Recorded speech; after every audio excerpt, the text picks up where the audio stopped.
Rome থেকে ঢাকায় আসা বিমানে মেলেনি কোনো বিস্ফোরক বা বোমা, যাত্রীদের কাছেও পাওয়া যায়নি কিছুই। আতঙ্ক সৃষ্টির উদ্দেশ্যেই বিমানে ভুয়া বার্তা পাঠানো হয় বলছেন বেবিচকের চেয়ারম্যান। এই ঘটনাকে কেন্দ্র করে বিমানবন্দরে বাড়ানো হয়েছে নিরাপত্তা।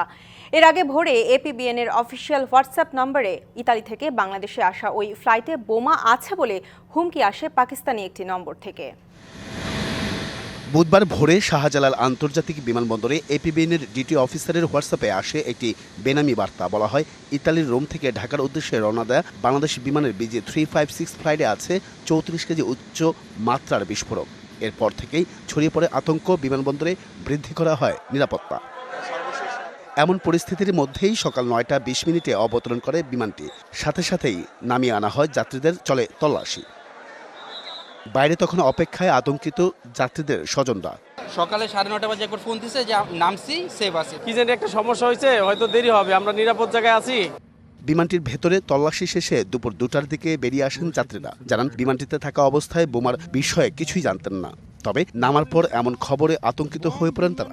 সিল্কোর সিল্ক অ্যান্ড শাইন, যাতে আছে আর্গান অয়েল ও ওট প্রোটিনের গুডনেস, যা আপনার চুলকে রাখে হেলদি অ্যান্ড শাইনিং। ডকুমেন্ট নিয়ে বাইরে যান, লাকিস আপনাদেরকে পরে দেবো। বিমানে বোম রাখা হয়েছে।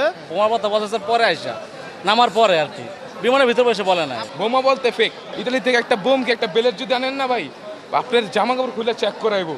পরে বেসামরিক বিমান চলাচল কর্তৃপক্ষ জানায়, আতঙ্ক সৃষ্টির জন্য কেউ এই ঘটনা ঘটিয়েছে। যে মেসেজটা এসেছে, হোয়াটসঅ্যাপে মেসেজটা এসেছে, যে মেসেজটা আমরা নাম্বার চেক করে দেখছি একটা পাকিস্তানি নাম্বার।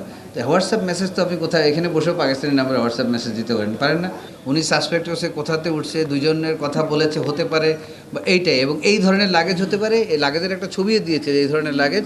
এই পর্যন্ত হওয়ার পর উনি কিন্তু একটা জিনিস হলে, ওনাকে কল করা হয়েছে, উনি কিন্তু কল ধরে না, কিন্তু মেসেজ দিয়েছে।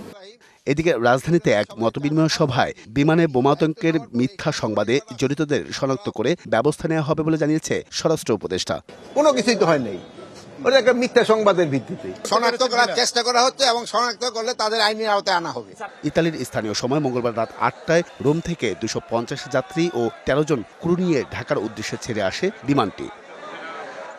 Ariful Islam, DBC news, Dhaka.